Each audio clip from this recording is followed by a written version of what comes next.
From the passenger seat of the DJC Collectibles studio, I'm Midwest professional wrestling legend Gage Octane. And now, here's a guy who would punch Duke in his stupid face if Duke was a real human being and not a cartoon. Kyle Peterson. Welcome, everyone. Kyle here. Of course, Angie is here. Angie, say hello. Hello. Hello, Angie. And we're back. Episode number 6. 6 weeks of the Kyle Peterson Show. And we're going to think about changing the name of it to the Angie Peterson Show. We'll see. We'll see if that happens along the way. We'll see. But it is the Kyle Peterson Show, episode 6. Thanks for everybody checking it out. Thanks for everybody sticking with the channel, of course. An extra special thanks to DJC Collectibles. Discount code 8OFFDJC to save 8% off your entire order for sponsoring the podcast. Salt of the earth over there at DJC Collectibles. And Angie, how are you doing today? I'm good. Good. We got all kinds of stuff to dive into in this episode of the podcast here. Can't believe it's week number 6 once again. But we're going to have Tales from Retail. We're going to try some new foods. Angie's got something extra special for us. Got an album of the week. Got the figure of the week. At the very end, we're going to close with the question of the week, Angie. Some riveting questions coming in this week. And we're also going to read one of the reviews of this very podcast. And Angie, I should get this out of the way right now. How about a little giveaway action with the podcast right here? Angie, we're going to do a little giveaway. All you've got to do is rate and review. And of course, 5 stars, right? 5-star? What else is 5-star. Oh, go over to Apple Podcasts. That seems to be the easiest one, but you can find the podcast wherever, obviously. But go over there, and I'm going to give away 2 copies of my brand new book, also available on Amazon, Barnes & Noble, also via me if you want a free sticker of the Kyle Peterson Show, as well as a bookmark to go with the book. I will have those, so hit me up, of course, at the Kyle Peterson Show at gmail.com.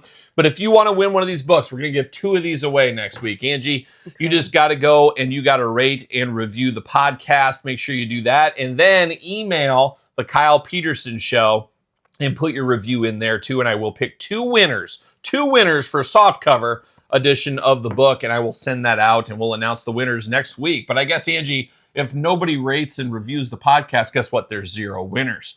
And then maybe we'll just donate a copy to the local library. I think the local library would love a copy of this book. I mean, it'd be just riveting reading. It'd probably be one of those books that has like the long line for years. Like, oh, I hope I can get my turn at this book. Oh my gosh. Or maybe not. Maybe not. But it is the complete guide to the ECW original San Francisco toy maker. So if you want to be a part of this book, you know what to do. You know what to do. But besides that, Angie, what's up with you?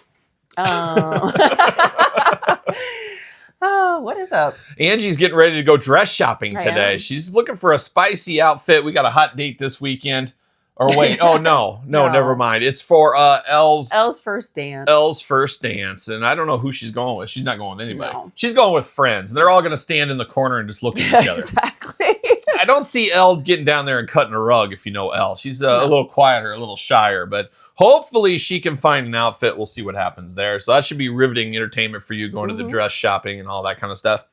You know, I think I'll stay home. There you go. There you go. Okay, I will. But besides that, we got a lot going on this week. We're filming this, for those that don't know, this isn't a live podcast. It drops every single Tuesday. You guys know that. But we're filming it on Thursday is where we're filming it right here. I'm on PTO, kinda on PTO today. I've been working all morning. I got a couple of conference calls later today. It almost reminds me of there's an article going around. Angie, there's no way you ever saw this. But Nick Khan, of course, one of the heads of WWE, said if you put an out-of-office message on your email, that's not the kind of people they want working for them. And that really struck a chord with me. And it's funny. It's not the right way to be, but that's how I am. I'm 24/7 for work, all hours of the day. It doesn't matter. I'm going to work. And I just feel like that's what I have to do. It's a mess in my head, of course, as I should be able to take time off. I just can't. It's just impossible to get away. And if I'm away, nobody can do the thing. So it's weird. So I saw that, and a lot of people saw that article. And I'm like, how dare they? You know, people need their time off and stuff. But at the same time, hopefully you're passionate about your job. And I guess that means I'm more passionate about my job than others. A lot of people obviously just like, I'm off. I don't care. The place could burn down. And I'm not quite that way. And I think a lot of that has to do, though, that I have to pick up the pieces on the back end anyways. And the other thing is I got to do the work. And that's the worst thing about vacation. You take 5 days off. Well, guess what? You got 10 days the next week to basically cram in. So it's weird. That article really hit me weird where I'm like, I understand this, but I think 99% of the world think you should be able to have an out of office reply. So Work-life balance is never a thing for me. How about you, Angie? Do you put your automatic reply? I'm balanced. Yeah, you're really balanced. You're really balanced. I'm this way, and she's totally this way. So it's the yin and yang. That's why we're so good together. So good together. Oh, but this week, though, Angie, we're going to SmackDown. So we're going to SmackDown. That's what it is on Friday. Now, usually we hit up good brother, good friend of the channel, Cody Rhodes, say, hey, Cody, you in town for some tickets. I feel like such a mooch doing that. And I don't like that. I hate using that, and I hate I just feel weird. I feel grimy doing it. And Cody's not even going to be there. He's on a little bit of a sabbatical time off. So I didn't want to do it. I just couldn't bring myself to do it. And I'm sure he would. Cody's like the nicest guy ever, but I was like, I just feel bad. He's off. I don't want to have to make a special call for me or anything. So we're going to pay the money for the tickets. That's what we're going to do. It sounds like the wife and kids. You know, my other wife, the other one. Yeah. That one's going to come. But we're going to go to the show. I'm playing a little bit of ticket roulette with StubHub right now because these tickets, as everybody's seen, are just absolutely astronomical for wrestling shows right now. Absolutely crazy. But I'm playing the roulette game here, especially now that we're bringing 4 people instead of 2 people. It's a little bit more expensive.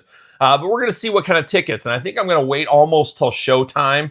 And obviously you get the terrible tickets. It is what it is. But you might really score some really good tickets really cheap because at the end of the day, these people aren't going anyways.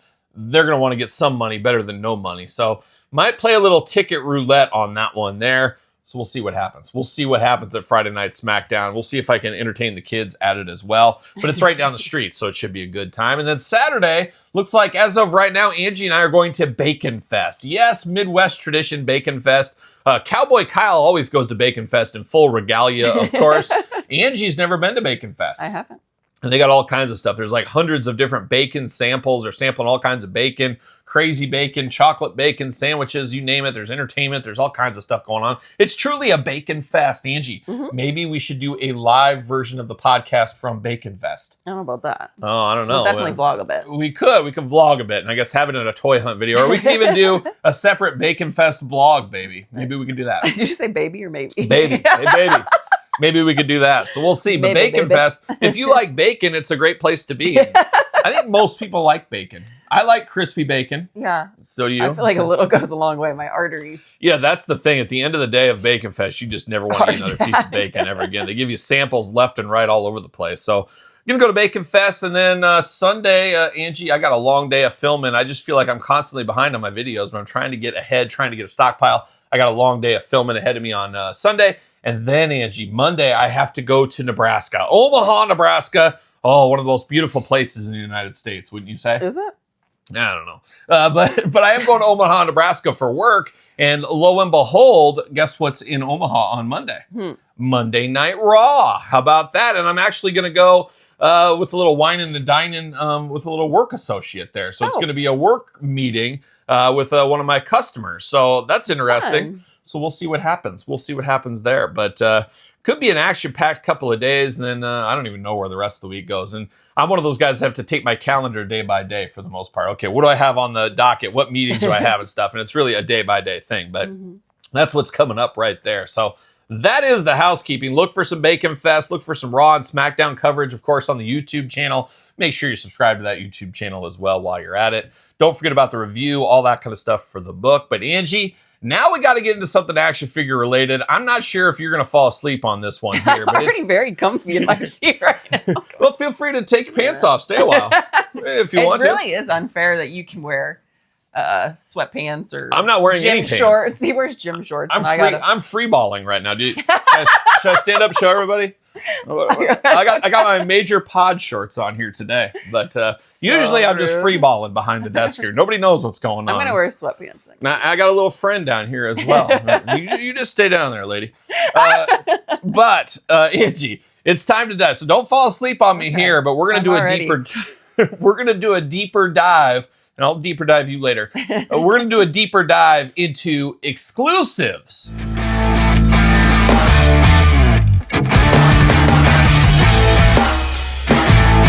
All right, it's time for a deeper dive. Angie, you ready to go deeper? You love to go deeper. I really don't like it deeper. You don't like it deeper? Sometimes really you got to, though. But we're going to... And so don't fall asleep then here. But we're going deeper in this one here. And this is the bane of many a collector in the action figure world, Angie. It is store exclusives. Now, you're very accustomed to store exclusives. As shout out to Angie. We all got to give you a round of applause, as this Sunday I was at the King County Toy Show in Chicago, Illinois, and Angie came through like a real champ. And you always take it like a champ, Angie. And you definitely did this day, as you found me the Chase Rosie. Remember that? I did, on an in-store pickup too. On an What in-store a wild pickup. card. What a wild card. Whew, that was a great one. A lot of chase anxiety done while I was traveling back 5 hours from Chicago from the toy show. But it's about exclusives today on the Deeper Dive. So, Angie, feel free to chime in whatever you want to. I don't know if you're going to want to, but we're going to talk about it. And, Angie, we'll even have a little bit of a limited edition exclusive. And there is a difference, and we'll have that in the taste test this week. But let's talk about exclusives. Primarily, we're talking action figure exclusives here today, because I guess that's what I'm kind of known for. I've pigeonholed myself into an action figure guy. I wouldn't have it any other way, in all honesty. But exclusives are things that collectors hate. You see it on every Facebook group. You see it in the YouTube comments. Oh, Walmart and their exclusives. When's Mattel going to learn? When are they going to figure it out? Angie, that's people not taking that step back. At the end of the day, no matter what you do, Angie, I'm going to give you a little piece of advice right here today. I'm going to give you some advice. At the end of the day, follow the money. That's what it is. I hate to say it because life shouldn't be about money, but at the end of the day, it is follow the money. Jesse Ventura told us this. Follow the money. Listen to Wise Ventura, because everything is about the money at the end of the day. Everything, the world goes around by Monday. Monday? Money. Just like these tariffs. What? Oh my gosh, I heard Todd McFarlane all the way downstairs in the couch. He said tariffs, but it is tariffs. But follow the money on the tariffs thing. I think it'll all work itself out. It's going to be ugly for a while, but at the end of the day, there's too much money involved and people want their money. They're money hungry. We should have listened to Ventura. We should have listened to Ted DiBiase, the $1 Million Man. But we're talking exclusives, and it is truly a necessary evil. And I've been flamed before for saying it's a necessary evil. It is. And people are like, it shouldn't be. Everything should be available to everybody, blah, blah, blah, blah, blah. If you take that business step back, that's not the way it is. And I can tell you firsthand from sitting in the office of customers, be it grocery chains and, of course, Target and Walmart over my career, nothing more excites a buyer for an organization than an exclusive. Wait, you're going to give just for my store, I get this? Let's pick on Walmart. Just for my Walmart stores, I get this. Target's not going to have it. Nobody online. It's just for me. That gets those Walmart buyers up and ready to go. I mean, they can't even stand up. They're so excited. It's a wild thing. And I've seen it. I've seen the look in their eye, and I've done it. And I've actually had some exclusives over the years that I helped develop for a retailer.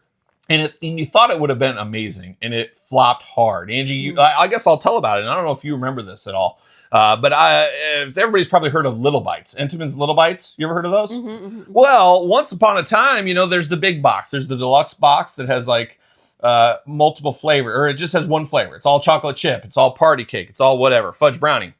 The retailer came to me and they said, hey, what if we could have half chocolate chip, half blueberry in the same box? And that seems like a no-brainer. Now, the only unfortunate thing at that time was all that stuff was hand boxed and done at the factory or whatever. But you think that would go over well because that's the number 1, number 2 seller. Chocolate chip number 1, blueberry number 2. Thought that would be an amazing thing to sell that together. It flopped hard, and that's where it was on the retailer. You agreed to buy X amount of the product. After that, it is yours. We're going to talk more about that here. It didn't go very well, and I think the lesson learned, because constant learning, constant improvement, you always got to learn a lesson. What the customer I'm dealing with learned out of that was people either want their chocolate chip, they want their blueberry, they're one or the other. They don't necessarily match. Now, if we brought them here in this house, what would you eat? Blueberry or chocolate chip? Blueberry. I would eat blueberry as well. I don't like chocolate chip muffins. So I'm just going to go buy the regular blueberry and I'm going to skip this pack. And I think a lot of consumers are that way. But that's getting off on the side here. But that's one of many exclusives in my life at retail that I help put out to the market. But now, here's the deal. All stores have exclusives in this day and age. And this is where Angie can come in a little bit here, too. We're talking action figures. Obviously, Walmart, you got Monday Night Wars. You got the Superstars line. Target, you got the Legends. You got the Ultimate exclusives.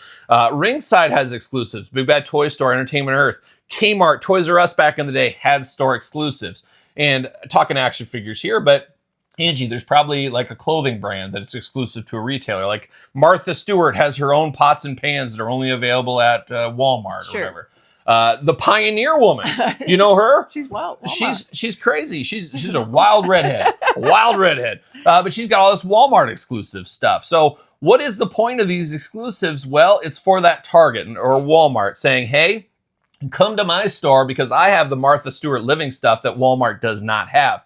It's a way to entice people to come to their store. And guess what, Angie? They're buying the Martha Stewart stuff. What else are they buying? Oh, I better get some dog food. I better get some milk. Oh, it's Easter. I better get some Easter candy. They're building that basket ring on the back. On the back of Martha Stewart, they're bringing her in there, and she's bringing things in. No different. How many of you, and I've been guilty of this, we're looking for the brand new WWE Superstars line. It's hitting stores. I'm going out there. Well, I'm going to all these Walmarts, and I strike out at the first store. Well, guess what happens? I'm pretty thirsty. I'm going to get a Monster. I'm going to get a white Monster on the way out. Monster, what are we doing? When are we getting that sponsorship going? I'm going to discuss that over in Omaha. I'm going to be with some Monster guys. So I'm going to get down to the bottom of that a little bit more. But I'm buying a Monster on the way out. Guess what? Walmart won because now Kyle has to come back in again tomorrow, hopefully buy his Superstars, but maybe he'll get another Monster too, or maybe he'll get a candy bar, or maybe he'll pick up something for the house or whatever. So exclusives drive you to a specific retailer, and we listed a huge line of retailers there. So a lot of people are like, well, I wish they were available everywhere. Well, then the Walmart doesn't have that extra special feeling. They don't got that warm, fuzzy feeling that they got something exclusive. Now, as I said, there's tools, clothes, food, everything under the sun has exclusives. Think about it in your daily life. Like Oreo is a perfect example. Back when I worked for Nabisco, there was basically the dividing line. You had Albertsons, you had Kroger, you had regional players. There would be a lemon Oreo exclusive, and it would be available to all those regional players. And they would say, oh, you Kroger, you're the only one that has it. Well, yeah, you're the only one in your geography that has it, but you go to the Albertsons of the world, they have it as well. So exclusives get a little bit fuzzy on that kind of thing, but it drives traffic to a specific retailer all the time. Now, how can I get the consumer to come to Target over Walmart? And that's what happens is an exclusive gets me to go to Target. I'm not going to go to Walmart. Target's the place for me. That's what happens. So one thing is, another thing, a dirty part of this that nobody really understands, and a lot of people, once again, don't take that business step back, Angie. You're learning here today. I can feel it. Is I do this as well. So turning. I'm giving you the Superstars line. I'm giving you the Monday Night Wars line, Walmart. This is exclusive to you. This is only for you. But guess what? I'm scratching your back. I need you to scratch my back. I'm Mattel. I got Barbie. I got Hot Wheels. I got Masters of the Universe. I got all these different things. I mean, I can't even imagine all the kids' stuff and all this stuff. The toy aisle is a lot bigger than what I deal with, basically one aisle. There's a lot more to it. Well, I'm giving you these exclusives. I'm giving you this Barbie holiday exclusive. I'm giving you this exclusive, a bunch of different exclusives from Mattel. In return, here's what I need in the aisle. I need six pegs for my regular Elite line. I need Masters of the Universe to have 4 pegs. I need this. It's always the give and take, and those exclusives help that negotiating power for Mattel to get what they want in that aisle. It is a huge puzzle piece. It is give and take, and that's the way it goes, not just in the action figure aisle, but the grocery aisle as well. Hey, I gave you this exclusive stuff. I gave you this. I need this in return, and that's how it is. It's a negotiation at the negotiation table between the buyer at Target, Walmart, for example, and the people like me every single day. So it's always an interesting one there. But you have to play ball with these retailers. A lot of people say, take them from Walmart. Take the exclusive away from Walmart. Well, how good of a business decision is that for Mattel when how much of Mattel's business is via Walmart? Okay, you're going to take the exclusive away and then you're going to lose Barbie. You're going to lose everything else under the sun. It's a huge pot you got to play in there. It just doesn't work that way. So Mattel has to bow down to the retailer. You've heard the saying, the customer's always right. It goes a long way. It goes, let's say you work at Walmart, there's a customer buying, you're checking them out, they're right. Okay, the customer's always right. But it also goes to Mattel. Who's Mattel's customer? It's Walmart, it's Target. Guess what? The customer's always right. You got to eat a lot of crow, and I'm picking my words wisely there. It's a family show. But you got to put up with a lot. And that's one of the things where I was talking about the emails earlier. You got to be available 24/7 to your buyer and the company you're representing because you don't want to miss a sale. You don't want to miss an opportunity. You want to always be at the forefront at the top there. And Mattel's no different. Hasbro's no different. It's always going on there. And then when you talk to these Walmart buyers, these Target buyers, and hey, I got the Monday Night War. It's an exclusive line just for Walmart here. Well, guess what? Series 1, you got Hulk Hogan in that line there. You've had the Ultimate Warrior. You've had heavy hitters. Do you think it would go very well if you are me and I'm sitting down and Angie's the Walmart buyer? Angie, probably not a huge wrestling fan, most likely. What are the odds when your buyer's buying everything for toys that they're an expert on everything? They aren't. Just think of your day job and stuff. You sit down with that buyer and you say, Angie, I got something exclusive for your stores. It's a Carmelo Hayes Elite. And Angie's going to look at me like, what is a Carmelo Hayes? Is that like the Carmelo chocolate bar? What is that exactly? Carmelo Anthony, didn't he play for the Sixers? That's what she's thinking. But if I come in there and I say to Angie, guess what? I got a Hulk Hogan figure nobody else has. Everybody resonates with Hulk Hogan. Everybody knows the Hulkster out there. For good or for bad, I know Hulkster controversial, but that's what gets those buyers. That's those buyers. Oh my gosh, guess what? I'm getting a Hulk Hogan figure just for Target stores. Nobody else can have it. That's what gets them excited. So when you see a lot of these lines, that's what you see. Every once in a while, they'll slip somebody a little ancillary in a wave or something like that. But that's what it is. You got to get that buyer excited to buy your wares. And okay, you're excited about that Hulkster. That's great. I'm also going to give you this line over this year. But in return, here's the peg space. Here's the retail space. I need 2 shippers, one for SummerSlam, one for WrestleMania. It's all a give and take. It's all so much more business than people take the step back and think about. There's a lot more to it. There's a lot more moving pieces. And Mattel, they're never going to talk bad about Walmart or Target. Why would they? You would never talk bad about who you're representing because guess what? It's going to affect your sales. So you're never going to do that. And I think a lot of people in Facebook groups, picking on Steve Ozier, good friend of the channel, Salt of the Earth, Angie, Salt. Steve working for Mattel, he's not going to throw Walmart under the bus. That'd be the last thing he would do. But then one thing a lot of people say with like WWE superstars, why doesn't Mattel step in and say something? Why don't they yell at Walmart about this distribution? Why don't they get in there? They're not going to say anything bad, as I just said. But think about it. Take that business step back once again. Mattel gets paid for those superstars, not by you and me. They get paid by Walmart. So Walmart says, guess what? I'm going to order 5,000. I'm just picking a number. 5,000 units of your WWE superstars.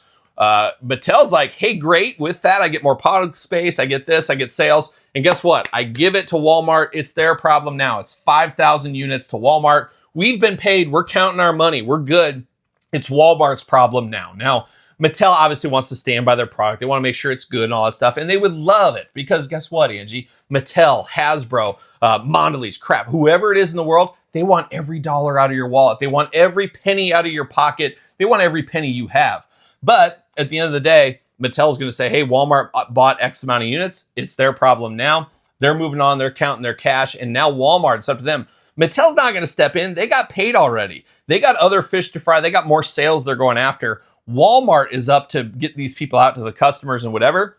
And at the end of the day, it's Walmart's gig. They bought the stuff. It's their product. It's an exclusive to them.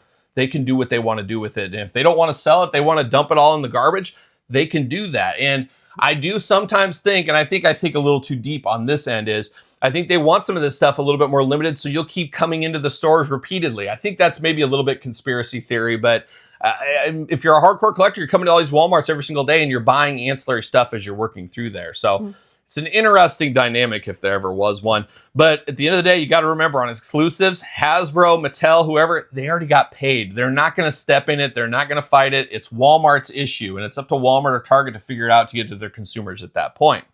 Now, one thing we've seen a lot more in the last year or so with exclusives is timed editions, 30, 60, 90 days head start. Usually Walmart gets that a lot of times, but we do see it with NECA products at Target, with the Holothon, for instance. They get a head start on stuff. They're first to market. Now, that's a big thing where, let's say you have some amazing item. You don't want to just limit it to Walmart. You want it to go everywhere, but hey, Walmart, you're a good partner. Here's what we'll do. If we can get this, we can get that. I'm going to give you a 30, 60, 90-day head start, whatever it may be.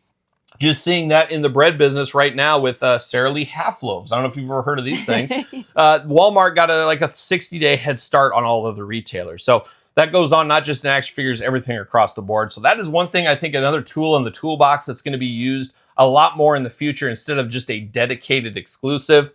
And then a lot of times, some of these exclusives, a year later or whatever, they do another run, enough time has passed, they get those back out to the masses. So it's an interesting dynamic right there.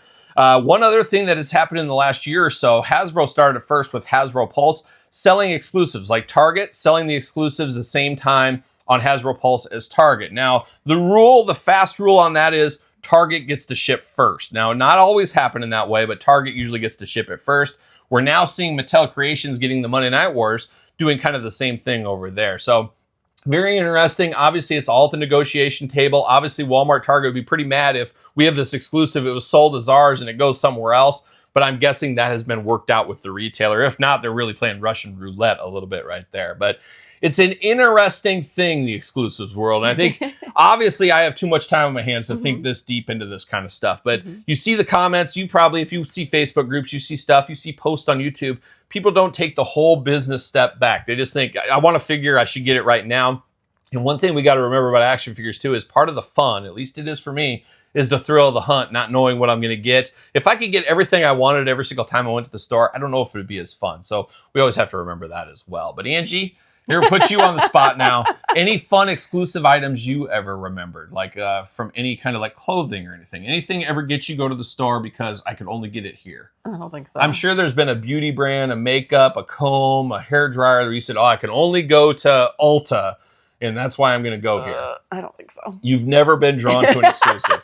She's just totally ruining my whole point, my whole story right here. That she was never drawn into an exclusive. I don't believe that. I don't believe that for a minute. I bet if we sat down and we really thought about it, she'd have about 10 different things. I bet you a million things. I'm not even kidding. A million things in my life I've been going to stores for exclusive. Between food, clothes, action figures primarily, things like that. I mean, there's definitely stuff you can only get at certain stores that you would go, oh, I can only get it here. So I mean, I'm drawn in by the new shiny thing. I'll go get that, but new shiny thing? like when the new product comes out, but most places I can get it. Is that what you call it? Yeah. I see. But yeah, I'm sure there's been some kind of a hair or a makeup stuff where I can only get this at Sephora. It's a Sephora exclusive, so I'm only going there to get it. I'm not getting in line for anything, no. Oh, you're getting in line. I play the waiting game. Huh. I don't know. Just totally nullifying my points right here. We'll edit that all out. But there it is. That's a little bit of a deeper dive into exclusives. Always a challenging thing. Always something a little bit crazy. Just kind of like the figure of the week.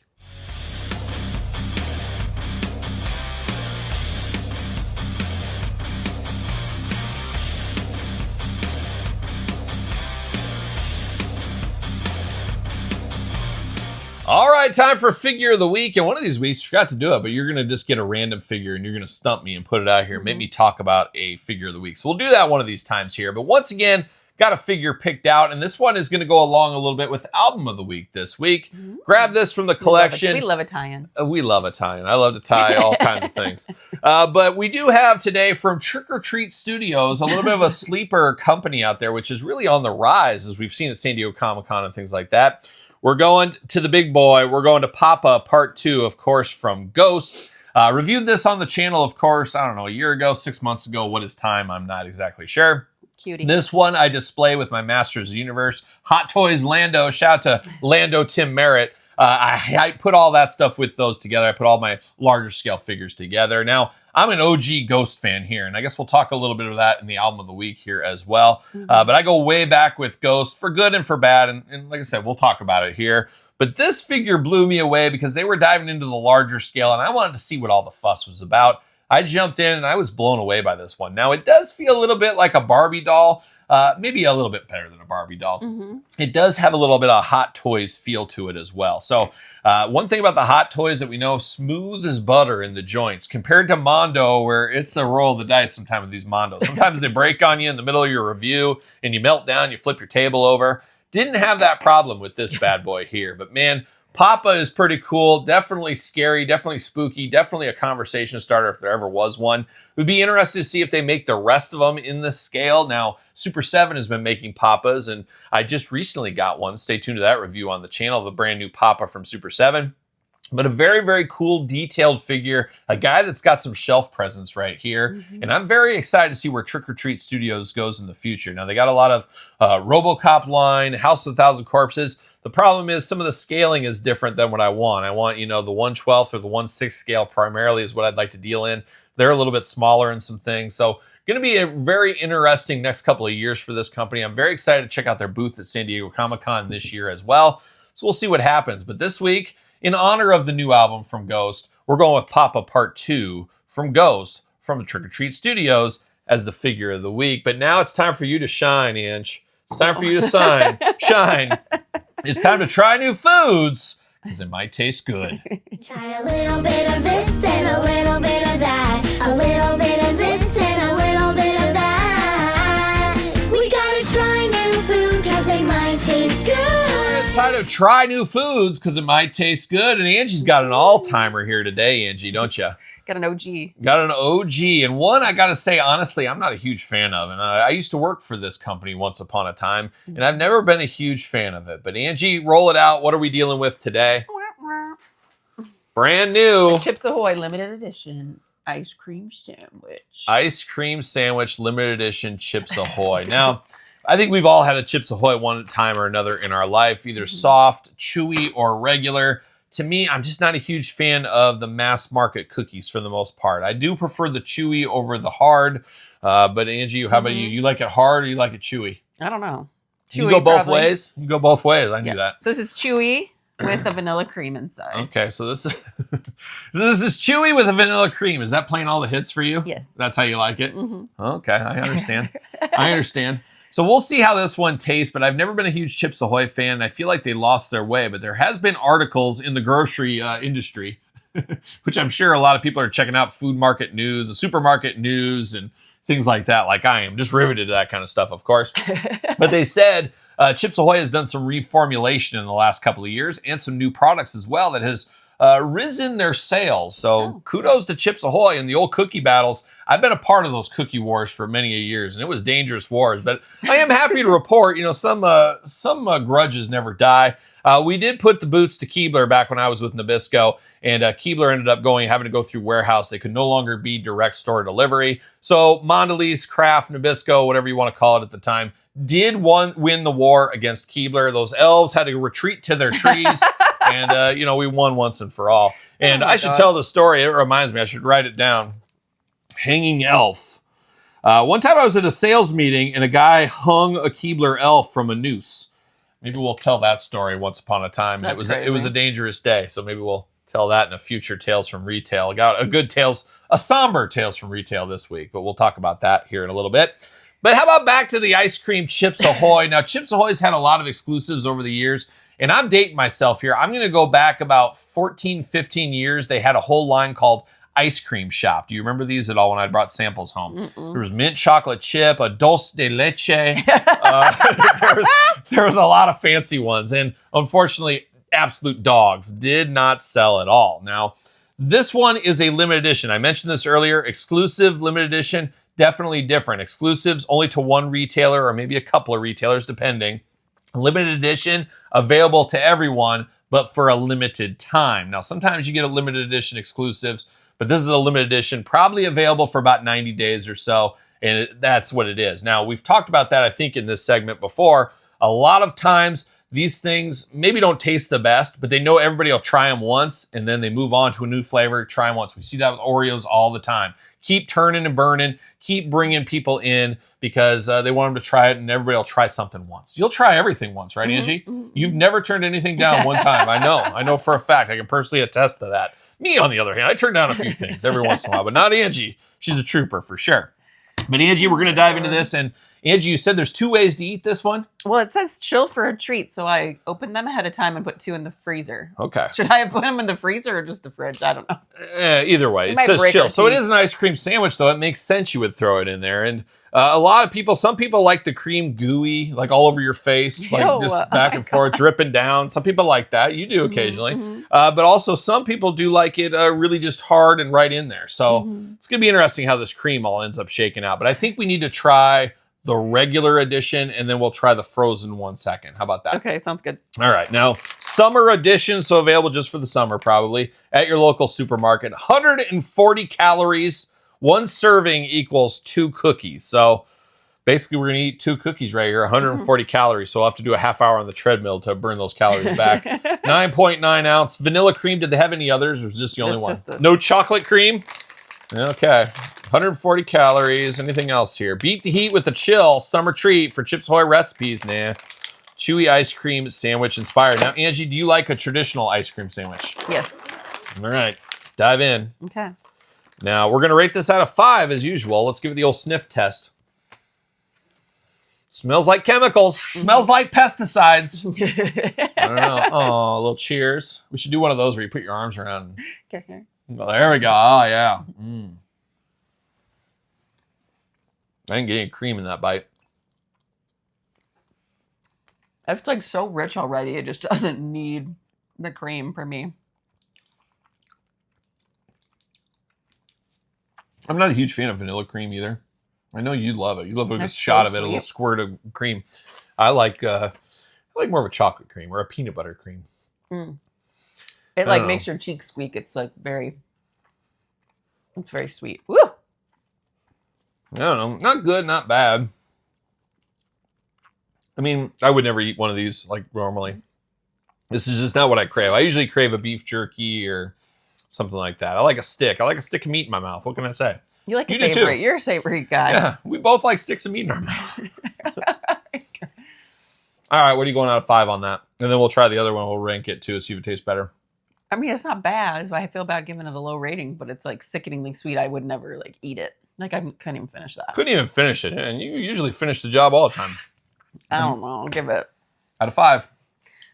a 2.5.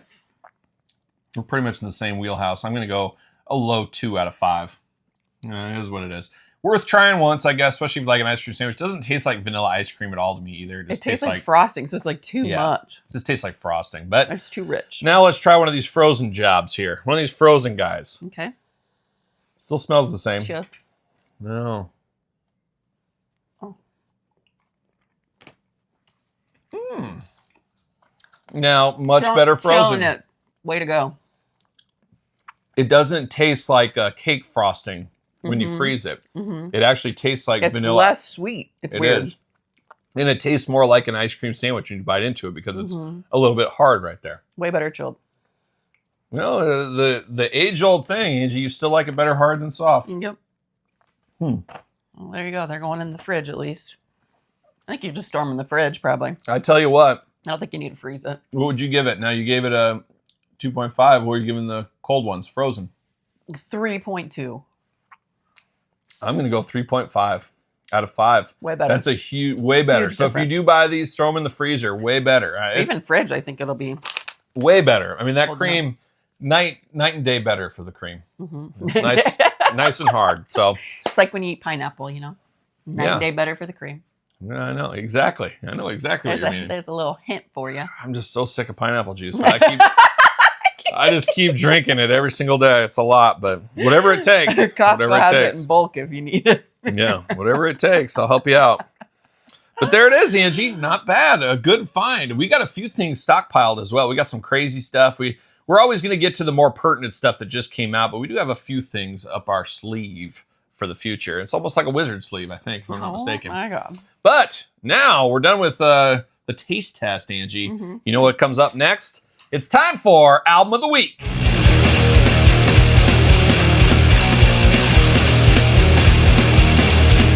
All right, Angie, it's time for Album of the Week. And this is an album you heard in the background the last week or so, but I'm not exactly sure if you really picked up on anything enough to give your assessment of it all. But it is from the band Ghost. We mentioned it in Figure of the Week, but figure we do Album of the Week with the new Ghost album. Here it is called Skeleton. And the Ghosts have had a lot of albums, and it's amazing to see their rise to success over the last couple of years. Now, I don't even remember when it was. Was it 10 years ago? Maybe even longer than that, 12, 15 years ago, I first heard of Ghosts. Now, I still am big in heavy metal, but I was even bigger. I had more time then, of course, but I was even bigger into heavy metal, and I was reading every heavy metal magazine from Europe. I was getting, the Metal Hammers, the classic rock, the rock candies. I was getting all that stuff imported every single month. And there was a little blurb in the back of Metal Hammer long ago with just a picture of Papa in the very first ever incarnation. It said, hey, there's this new song out there. And that's all they had at one time was one song. And it was a George Harrison cover, which immediately got my ears perking, among other things, as George Harrison is my absolute all-time favorite Beatle, one of my absolute all-time favorite musicians. I absolutely love George Harrison's solo career. And just last night, Angie, when we were at Walmart, they were playing When We Was Fab. I couldn't believe it. Off the Cloud 9 album at Walmart, I said, oh my gosh, they're playing George Harrison. They knew I was coming. But I love George Harrison. So to see a band that looked like Ghost did look, of course, at the time, and still kind of to this day, with a Here Comes the Sun cover, that was checking a lot of boxes for me. You knew I was checking that one out. So I did find it, and I was blown away by the sound of Ghost. Now, that's been one knock on Ghost since the get-go, is they look like they're absolutely satanic. They look like they should be playing absolute, crazy Norwegian black metal or something, but they're more of a soft rock than heavy metal. And it always is wild to me how many hardcore heavy metal fans that are just, I love heavy metal, but actually like Ghost, where Ghost, their music isn't heavy metal to me. It's more of a classic rock, even pop. It's just a weird dynamic, but kudos to Ghost. And I think a lot of it has to do with the imagery, is people are liking more than maybe the music sometimes. But then you got the crossover for people that like it softer. And once again, we found out Angie likes it harder. So I'm not sure how you feel about the softer side. But Ghost just checks a lot of boxes for a lot of people, young and old, which was amazing. And I'll be the first to admit, the shine is worn off almost every single year for me on Ghost. From the absolute beginnings where, oh my gosh, they're playing their first show ever, I can't believe it, to actually heading to Chicago to see one of their very first ever shows on United States soil. They opened up for Mastodon and Opeth, and oh my gosh, don't get me started on Opeth. I hate Opeth, but I love Mastodon. But I did get to see Ghost, and I went there for Ghost, and nobody in that audience knew who Ghost was. It was amazing. I remember they had like 2 shirts for sale in the back corner on a little table. Just amazing to see the trajectory of that band, where they've come and what they've begun to. And now we're here with a brand new album, Skeleton. And I guess a lot of the thing I don't like about Ghost right now is a lot of the magic has worn off. It almost felt like my generation's version of Kiss, or maybe even Alice Cooper and King Diamond. Nobody knew what these guys looked like without the face paint, and there was an air of mystery, and that's something that is really missing in rock. The danger, the mystery, that is something that's missing. A lot like segueing back to action figures, Angie. You always tell me this, so I'm going to put this out there. But being able to go to the store and seeing a surprise figure on the shelf, like, I didn't know this line was coming out. I didn't know they were doing this. There was something magical about that once upon a time. And now with music, we kind of know what we got. We know who the stars are. We know who's behind the mask. And we know all that with Ghost now. So very unfortunate. I wish they would have kept the air of mystery, but very hard to do in this digital age, for sure. I mean, you get paparazzi chasing Angie around all over town all the time anyways. So stuff like that happens. But long story short, we get to the newest Ghost album. It just feels like these things pop up all the time. So I got to give them a heads up and say, hey, kudos to the band Ghost for being hard workers. Keep on chugging out, coming out with albums all the time, live albums, movies, tours, you name it. They're just rocking around the clock is what they're doing. That's what they're doing. But an amazing new album in some ways. In some ways, kind of just feel like I've been there before, like a young Iron Maiden deja vu is what it kind of felt like to me.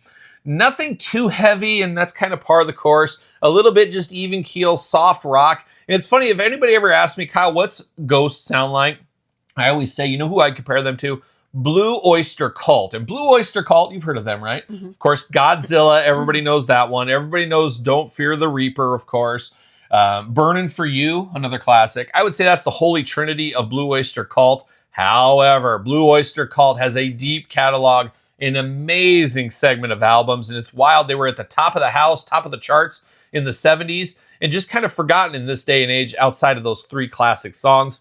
They still tour around. Old Buck Dharma, never forget seeing him in an elevator at a food convention. Story for another day. But shout out to Buck Dharma, the littlest rock and roller in rock. But absolutely love Blue Oyster Cult. And Ghost feels a lot like Blue Oyster Cult. And if you don't ever checked out Blue Oyster Cult, go deep into it. Go to Some Enchanted Evening. There's so many good stuff. But the new Skeleton album just kind of is what it is for me. Now, I've listened to it 3 times so far. Angie, you've got bits and pieces. Just kind of feels like it's there. Umbra is probably my favorite song. I think that might have been the first single. Is that right? It's I don't think so. I always just hear that one. What's it called? I don't know, Peace Field or something. And I thought it was like Satanized. Oh, yeah. That's the first, might be the first or second single, Satanized. So that's an okay song as well. Lacrima, I don't even know how to pronounce it. They got some wild words on some of the titles there. It's definitely worth checking out. I don't know if it holds up to some of the older Ghost material, but obviously they're getting new fans every single day. I'm actually shocked that Elle, when she comes home from school, I always kind of try to get the buzz from the kids, find out what the hip stuff is going on with the kids. And not a lot of kids are talking about the Ghost. They're too tied up with this K-pop, especially Elle's got those K-pop goggles on right now, and that's all they're hearing. They're not even listening to anything else besides that stuff. And getting myself way too deep into this K-pop world. I don't like it. I don't like how much money I've spent on it. I don't like it. I'd rather go to a K-pot than a K-pop. I want to go to that K-pot restaurant, grill my little pieces of meat. I want to try that out. So maybe we'll do that in the future there. But all in all, Skeleton from Ghost, definitely worth a listen if you are a Ghost fan. Even if you aren't, I'd say it's worth a listen. But it does, whenever I hear Ghost in this day and age, as I said, it kind of makes me long for the days when they were a little bit more mysterious. The days of old. A little bit more mysterious. And I'll never forget, Angie, you remember when we saw, I think you've only seen Ghost in concert once, if I'm not mistaken. They opened up for Iron Maiden. We went to Lincoln, Nebraska, drove there and drove home after the show. Unfortunately, Elle fell asleep in Ghost. And how old do you think Elle was for that one? 6 years old, 7, 8 maybe? Yeah, right. She fell asleep. She missed the whole Maiden show. I mean, she would have loved that, but she just couldn't stay up. She wasn't a champ like she is now, I guess. But I remember on the way back, we hit a deer. That was crazy. Oh my gosh. You remember that? No. So what happened? Well, yeah, because everybody was probably sleeping. But what happened is the semi in front of me hit the deer, and the deer flipped up over the top of the semi, hit the ground, and then I was behind the semi, and then I ran over it. And yes, I'll never forget, I had a grocer's convention I had to go to the next week, and all of a sudden my, I forget what you call it. It's like a protector thing on the underside. The underbody or whatever, yeah. It's like an underbody protector for some like transmission and stuff. Was hanging and dragging. It finally broke free a couple days later, whatever, it was dragging. So then I was at this convention. There was a auto shop, and I dropped it off. And they pulled it out, they showed it to me, and it was full of like deer hair. It's like almost like you shaved a deer. Like if you shave a dog. Yeah. It was like that. It was like all inside there was all deer hair, and that all broke out there. It was a whole fiasco. But that was the only time you ever saw Ghost. And I don't foresee them ever seeing Ghost again with the way concert ticket prices are and everything else. Probably not. Don't see it happening. But I'm sure I'll see Ghost again. But I think I've seen Ghost like 12 times. When they were doing little theater shows, little shows, I saw a ton of shows throughout the Midwest. Now that they're a lot bigger, they're in arenas and stuff. Once again, the magic is kind of wore off. And that's one of my faults in life, I think, is I'm like an elitist or a gatekeeper sometimes. I try not to be, but I always say you like what you like, you don't what you don't. And I like it when it's just my little bubble. And I liked it when it was smaller and you felt closer to it. Now it's huge. Not their fault. They want to get big. They want to get bigger. But it just doesn't feel as special anymore now that Joe Blow down the street, oh, yeah, I got a Ghost shirt on. I'm like, oh, my gosh, you're wearing a Ghost shirt now. What's going on here? So there it is. Skeleton, album of the week from Ghost. An interesting one if there ever was one. But Angie, now it's time for a heartbreak, disappointment, interesting story. We take a somber note in Tales from Retail.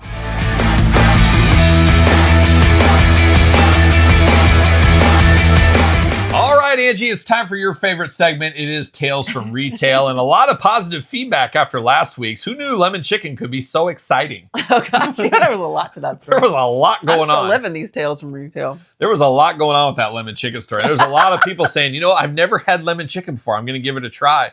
I Good agree. luck finding it. Give it, yeah, it's hard to find, but give it a try. And for some reason, I think that a little bit of soy sauce in the mix gives it an amazing taste. But a lot of times with our old friend Luke there, a wild ride if there ever was one. In a couple of names, I might have got the Mexican Chinese worker's name wrong, but I'm glad I did because I remember saying to myself, in these Tales from Retail, protect the identity. I got to change the name of some of these people. But Luke has since passed away, so I guess I didn't really have to change his. That probably wasn't his actual name anyway. It was Luke, yeah. L-U-C, though. A lot of people put an L-U-K-E. I should have specified, but L-U-C. Very French. But I'm sure it was, yeah, I guess you're right. It wasn't his real name. It was probably Lucivius or something like that. Who knows? But now we're taking a little bit of a somber tone, and we'll have a few of these stories over the time in the Tales for Retail. It's tough when you're a manager, when you're a people manager and stuff. Sometimes, unfortunately, you have to fire people. And sometimes, unfortunately, it is your friend. And I've never been on the firing side. I have never been fired from a job in my entire life. I'm a person that a lot of my identity is tied up in my job. And it's a tough thing to talk about, too, because one day it's going to happen. They're going to come to me. I've seen it 100 times in my life in the business where, you know what, this guy, he's 60 years old. He's 50 years old. He makes too much money. He's got too much time off, which he never uses. You get stuff like that. And it's like, hey, see you later. Here's your year's severance, which, hey, it's nice. I get paid for a year to go away. But that would be something that would just really be defeating for me. So I don't know what I would do. I'd go into a deep depression. It'd be very strange. And sometimes they say things happen for a reason. I've always felt that every time I've been promoted, every time I've switched a company, it's like the stars aligned. So maybe that's how it would go on that end. But I'm not looking forward to that day because it's going to happen one of these days. And that's where Angie's going to step up. She's going to have to step up and be the breadwinner. That's what you're going to have to do, Angie. And I'll cart these kids around. That'll be my job. But we'll see what happens. Put my toes on the internet. Get those toes up there. Hey, anybody got any leads? Anybody want some toe videos? Angie's playing. She's got some amazing toes. The things she can do with those, just unbelievable. Get the cake out here. But Angie, unfortunately, having to fire employees is a tough job when you're a manager. And it's tough hiring people with all these I-9 forms and all this stuff too. And I've got an all-timer of a story coming soon to this one. We got a few crazy ones. I'm going to try to, the lemon chicken, pretty crazy. This one, kind of crazy. And we'll get to all these eventually. But I was never a big fan of having to fire anybody. I don't know if anybody really is. Now, I've had a few times where I've fired somebody where I've loved to do it. I'd love to go in there all guns blazing, once again, like a young Judas Priest, and just cut those people because they really, really deserved it, and I was sick of it. I wanted them out of my face, wanted them out of my presence, wanted them out of my company. So I had no problems with some of those people because they actually deserved it. But sometimes it's borderline where you really feel bad. And Angie, you were a manager once upon a time for a cellular company. True. And you had to hire people. Did you ever have to fire? Yes. How many do you think you fired? I think only 2. Oh, that's not so bad. And how did you feel about firing them? Well, one, she tried to take down the whole store with her. It was one of those. Oh, yeah, I remember that She story. literally filled out pages and pages of every single thing anyone had ever done. Tried to just burn the whole place down. I remember it. And then one of them I was really close to, and I almost cried. It was I was welling in my eyes, and she was just so overpaid, and they were really just doing her dirty. So that's the one thing that's always tough is if you get paid too much. There's you want to always. I hate to say it because you never want to be in the middle. I always want to be the top performer. I always want to be at the top of everything. But sometimes you don't want to be the top performer. You want to be somewhere in the middle. Sometimes you don't want to be the top salary person. You want to be somewhere comfortably in the middle because those are the ones, a lot of times, they chop off the bad ones at the bottom, but they'll also chop up the high ones at the top. So it's a dangerous thing. It's more like when you're in a management role and then you want to step back and you convert from a salary to an hourly pay, and it's high. Yeah, it's so much that happens higher a lot than in a lot of, and that's a secret of a lot of managers that will take that step back instead of getting fired and they keep their pay. So that's always a dangerous move. Sometimes it works out, sometimes it does not. But Angie, I'm going back to when I was a kid. Now at the time, and I'm sure it's since changed, I was the youngest department manager at my grocery store's chain history. And this is a powerful grocery store, 300 plus locations at this point. And I was the frozen food manager. I started at 16 years old being the assistant frozen food manager. And I took those assistant responsibilities extremely personal. And it was amazing how cool I felt. I'm the assistant manager and I'm the manager. At the end of the day, you're a manager of a frozen food at a grocery store. Is that really? I felt like the ladies were all over me back then. Maybe it was different reasons. I don't know. Hair. It was the Ric Flair bleach blonde hair I had at the time as well. But I remember just thinking I was so cool, and I probably was. Let's call it like it is. I probably was pretty cool. Were. I probably was. You were cute. But one fun thing I had when I became the manager, and I think a lot of managers do this, and nothing different no matter how high in the company you go. So when I came to my current job, I took about 15 people with me. Maybe that's a good Tales from Retail story one day where I had about 85 employees. And I think within 2 weeks of me announcing I was leaving the company, 60 of those employees called it a career and they left. So part-time, full-time, and a lot of them I carried over me to my new company. So an interesting story. Maybe we'll write that down and maybe we won't. I don't know. We'll see. But it was an amazing time being a manager and being able to choose who was working in your department. So I was the frozen manager, had an assistant, and then you had a couple of part-timers and maybe one full-time with you. And I was in a nice position where I got to choose who worked in my department. Fortunately or unfortunately, depending on how you look at it, I didn't have any old blood carryover hanging out there. So I went to my crew, my boys. I brought some in, and also a couple of them were checkers. Usually that's what happens. You start a grocery store, you start as a bagger, can person, cleaning up the parking lot. Move yourself to the check lanes where you got $1 raise if you became a checker. And then after that, you're hoping to get to the departments. And that was always my goal. And thankfully, I did get to those departments. And that's a story for another day once again. But I did get to bring people into my frozen kingdom. Your realm. My frozen realm. And I love frozen. Frozen pizza. So much fun in the frozen food aisle, let me tell you. Cold hands, though. Cold hands, but warm heart. Warm heart. That's for sure. A lot of good times in the freezer, let me tell you. But I got to bring some people in, so I got to bring a lot of my friends. I got to bring one of my best buddies from childhood in. I got to bring a buddy, Knowles. We'll use his real name, Knowles. Got to bring him in over there, and I brought him into a few other jobs over the years. And my buddy Carzoli, we talked about him before. And I did have to bring in another employee one time, and he was a good friend, a good guy. He was a little bit younger than me, and we'll just call him Bob. How about that? Okay. We'll call him Bob. We'll protect the innocent on this one. But Bob was a good guy. He worked nights, so obviously, I worked all through college. I worked full time. I actually worked 2 jobs through college, full time, and I did full calendar of school, full semesters, all that kind of stuff. But I would work during the day, and I'd do a lot of night classes. Like Tuesday, Thursdays, I had nights and stuff. So I'd work during the day as the manager. And my director at the time was very forgiving on me and my schedule, where you had a lot of department managers or 50-year-old guys. They had to be there from 7 to 5 or 7 to 7 every single day. He was a little bit easier on me because I was going to school, and I said, here's my plan. Here's what I can do. Trust me, it's going to work. And it did. So I got to thank him. He's since passed away, and that's stories for another day as well. There's so many stories that can go off of this stuff that we'll say. But anyways, Bob was an okay worker. He wasn't my best worker in there, but he was a lovable guy, a lovable, big, jolly guy. He was cool. He did his thing. He knew what to do. Sometimes he didn't do it as good as he could have, obviously, but he was a friend, and he did a good enough job to warrant his position. It wasn't like we were just going to fire him because of his work performance and stuff. But, we were in high school. I was in high school. He was in high school. And what happens to some of these wayward teenagers? They get involved with the devil's lettuce. Yes, the devil's lettuce. And he just fell in love with the devil's lettuce, of course. What did you guys call it? Exactly what it is. I don't think we tried to. Oh, you didn't call it ganja? We didn't try to mask it. You didn't try to roll smoke? There wasn't really any cops in my small town. Really, I guess.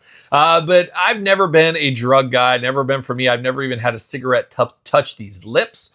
Because my dad told me when I was a little kid, when I was like 5, he said, Kyle, if you ever smoke, I'll kill you. And I took that to heart, and I never did. I said, man, I don't want my dad to kill me. That looks bad for him, looks bad for me. It's real bad for me. Be even worse for Angie. But I never did, so I never tried any of that. But man, old Bob was deep into the devil's lettuce. He didn't see reefer madness, I guess. I don't know what happened there. I called it grass or grass. green or green. Who knows? And green. Who knows what he was smoking? It couldn't have been good stuff at all. But long story short, and this story is just going way long here with my blabbering. But one night, so he worked nights, and usually night crew was, of course, you get off school at like 3:15 or something like that. And it was usually 4 to 9 o'clock, 4 to 10, depending. That was the night shift. And old Bob, he would do ice cream. He would do the night stuff, which we don't need to get into. He would do that. And of course, you get breaks. You'd get a 20-minute break, I think, on a 4-hour shift back then. And one thing about my store director, this was different times, of course, at the grocery store, where those guys ruled the roost. They didn't have to answer to anybody. They got paid off their store, and it was just a different time. My store director would be at the store every morning from about 7 to 8 a.m. He would come in at 7 o'clock, and he would sit with the old people in the restaurant and drink coffee and shoot the breeze with all these old customers. He'd do a quick zip up and down every single aisle. He'd go upstairs, and then he would go through his mail, his truck mail and stuff like that. And then he'd hightail it out of the store. And he wouldn't come back to the store till sometime in the evening, and would basically walk the store again, see what's going on. Sometimes he'd be there for the 4 o'clock meeting for when everybody came to get us all fired up to beat up shoplifters. Once again, a story for another day. Cracked a lot of heads back in the day, and we'll tell one of those famous stories along the way as well. But for whatever reason on this night, he decided to come to the store about 8:45, 8:50. Now, Bob got off at 9 o'clock. Oh. Bob had already had his... Angie doesn't know this story. And, I know. I can already predict it. But yeah, Bob had his break already. But what was Bob doing? So the director would always pull up behind the store. And what happened behind the store when a lot of people are on break? No different. Angie and I went to KFC, one of the greatest restaurants of all time, just the other day. And we pull up to the KFC drive-thru, and literally on the curb, sitting on the curb, is 2 guys. They still got their... plastic gloves on. The plastic gloves. They're sitting there smoking. They're passing it around back and forth. And I'm just like, why couldn't they throw those gloves away before they go on break? Because now I look like they're just going to come back in from smoking and use these same gloves. They did. But what happened back then, and nowadays it's funny at these grocery stores, you can't smoke anywhere on the premises. You got to go across the street to smoke on your break. But back then, there was the back door. Everybody sat out there and smoked. Well, Bob decided to smoke too. Let it be known he was only 16 years old, so you had to be 8 to do cigarettes. Obviously, the devil's lettuce, the green, the Mary Jane. Did I say 8? You had to be 8. 18. 18. Good fact check right there. Angie, keep me honest once again.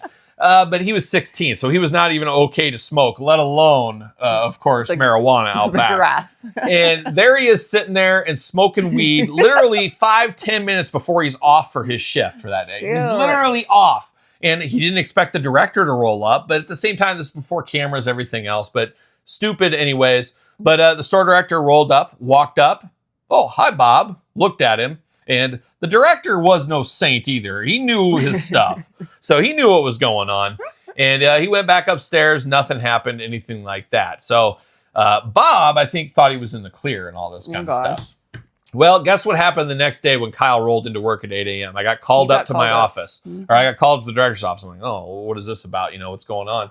Kyle closed the door. And that's never good. Never good. And I'm like, oh boy, what's going on here? And it's weird that it didn't come to my head that I was in trouble or I was going to be fired. You never got in trouble. Because I never got in trouble. And I was at the top. I was at the top. I was hustling. But I probably should have been a little bit more scared for my life. But anyways, he called me in there and said, well, last night I had an interesting experience, and basically explained that he came into the work at, 10 minutes before 9 o'clock. And one of my employees was sitting out there smoking marijuana on the clock, of course, as they validated he was on the clock. Oh, gosh. And obviously not a good look, of course. And he sat me down and he said, Kyle, this is going to be a tough lesson for you to learn here as a young manager. I was 17 years old or whatever I was. And he said, Kyle, sometimes things just don't work out the way you want it to. And, sometimes when you have friends and people you're close to and they don't do what they're supposed to do, you got to give them hard times, like a young Big Boss Man. And Big Boss Man was fresh off his run, so it really resonated at that time, of course. But he basically said, hey, you got to fire Bob. We can't have that. He's done. He's terminated. It's all that thing. And I'm just like, oh, my gosh, are you kidding me?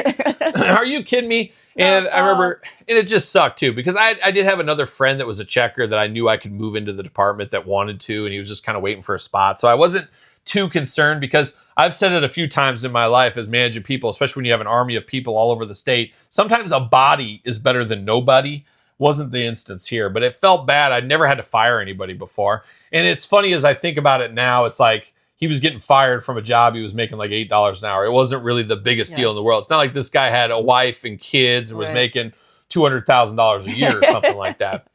But you got to put yourself where you were at the time. It felt like such a big deal. Right. And I knew he was coming in at 4 o'clock that day. And what I also knew was, oh, great, I'm going to have to do his work because there's nobody. I can't. Can I fire him at 9? Yeah, can I fire him when he's done with his shift? But I think if I remember right, I really hustled that day, and like it wasn't as busy of a day. So I ended up getting most of his work done, and I stayed a little longer. It wasn't the biggest thing, and I obviously got paid, so that was kind of a nice thing too. But I remember him coming in, and I said, hey, Bob, we got to go. We got to talk. And he knew in his heart of hearts what was going on. He knew where it was going because he knew what happened last night, the night before, and he knew he was caught. I mean, he probably sat with it for a full day and all that kind of stuff. And I said, hey, here's the thing. This is who saw you. This is what happened. He didn't lie, didn't dance around it. He totally admitted what had happened. And I said, man, it just sucks, but I got to fire you right now.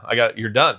And he just cried. It wasn't like a crocodile, like, ooh, it wasn't the boo-hoos. Yeah. But the tears started coming, and I'm like, I remember just, sorry. I just remember going, man, sorry. I said, I'm just really disappointed. I'm like, you're my buddy. It does reflect on me because I brought you into here, and it's just really a shame how this worked out. And I said, man, Bob, what were you doing? You had 10 minutes till your shift was done. You couldn't wait 10 minutes.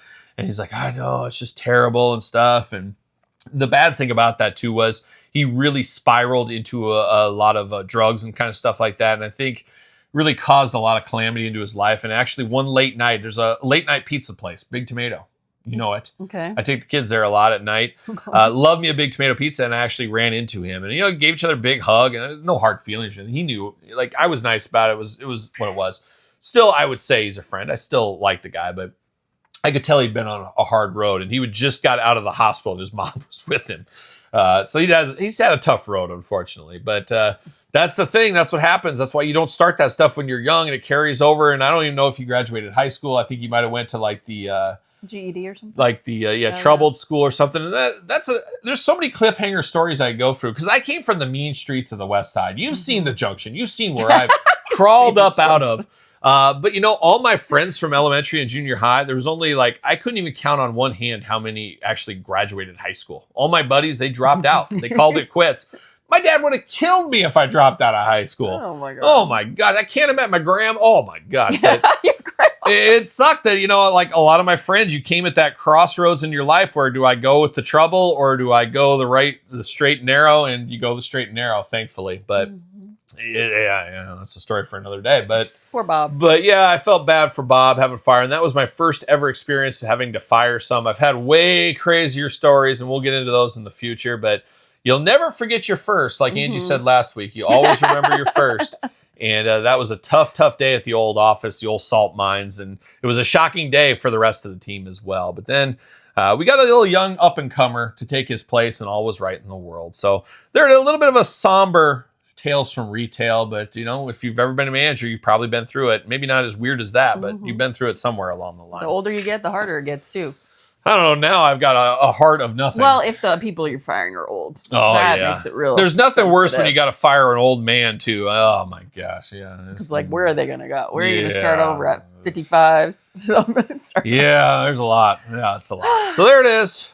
Tales from retail. I'm depressed. Let's go kill ourselves. So there it is. That's Tales from Retail. Now we got to get down to review and question of the week. All right, Angie, time to round out episode number 6. But before we go, we got to read the questions of the week plus the review of the week, which reminds me, you want to be the review of the week and you want a chance to win 2 different copies of this book. We're going to give away 2 of these, as we said at the top. Send the Kyle Peterson Show at gmail.com. Send a copy of the review you left on Apple, etc. And we will pick out two reviews to see who wins the book. And of course, book available via me with an autographed copy, Kyle Peterson Show sticker, bookmark, you name it, or Amazon, Barnes & Noble, hardcover, softcover available. But let's read the review of the week. Angie, you ready? Yes. She's ready. Get your reading goggles on. It's a long one.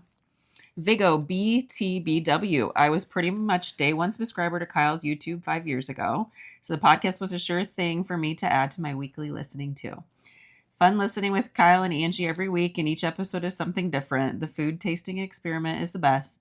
Easy 5 stars. Definitely 6 3/4 if it was in the Tokyo Dome. Oh, there you go. So that's an interesting one. Obviously, that's a wrestling reference from old Dave Meltzer, of course. Shout out to Dave Meltzer. But that is the review of the week, so shout out, of course. And if you want to be the review of the week, you want to get read, make sure you leave a review. So there it is. Now, Angie, it's time for the question of the week and a bit of a 2-parter from the same person. Angie, take it away. All right. Michael Scarborough, 5726. Still wondering what your favorite Kiss album.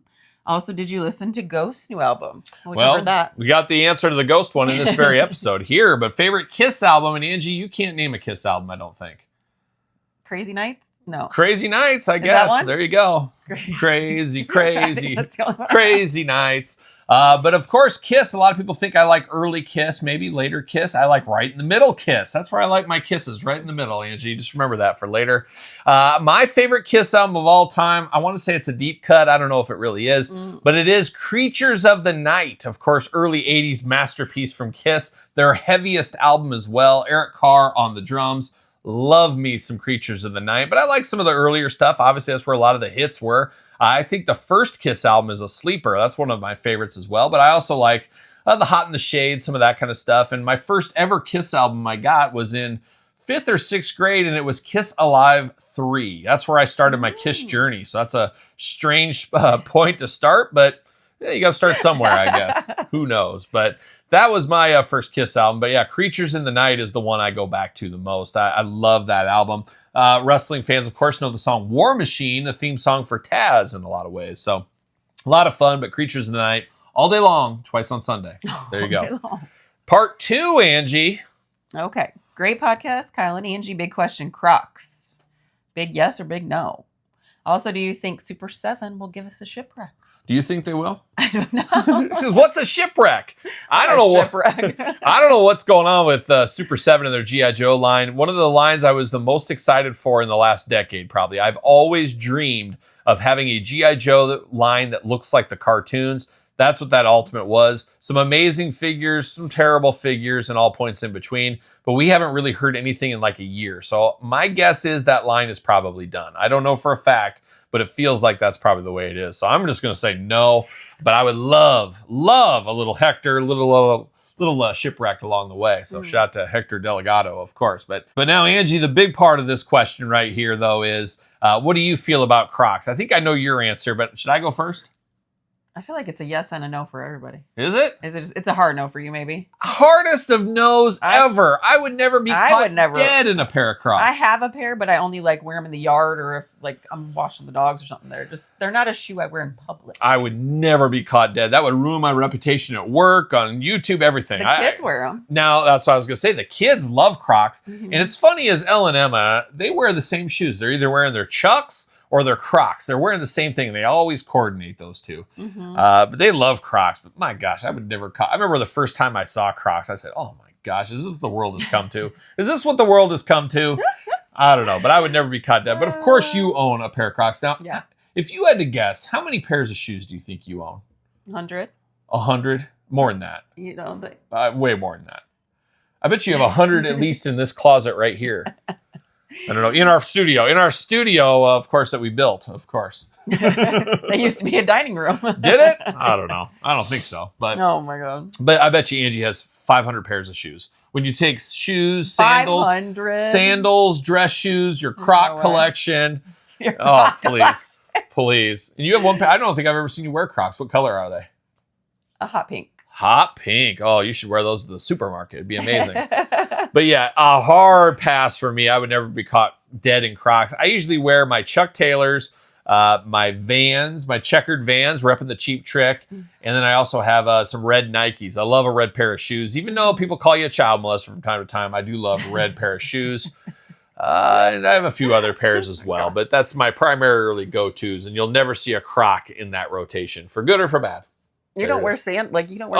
He keeps those. I hate sandals. I am one. Shoes. You'll never catch me outside in bare feet either. My feet are too delicate. I'm too delicate. I'm like a nice little flower. I don't want to get that. I don't like grass in my toes. I always wear socks. I don't ever really go barefoot around the house. I don't know. I just don't like it. It's not for me, but some people love to be barefoot. You like being barefoot.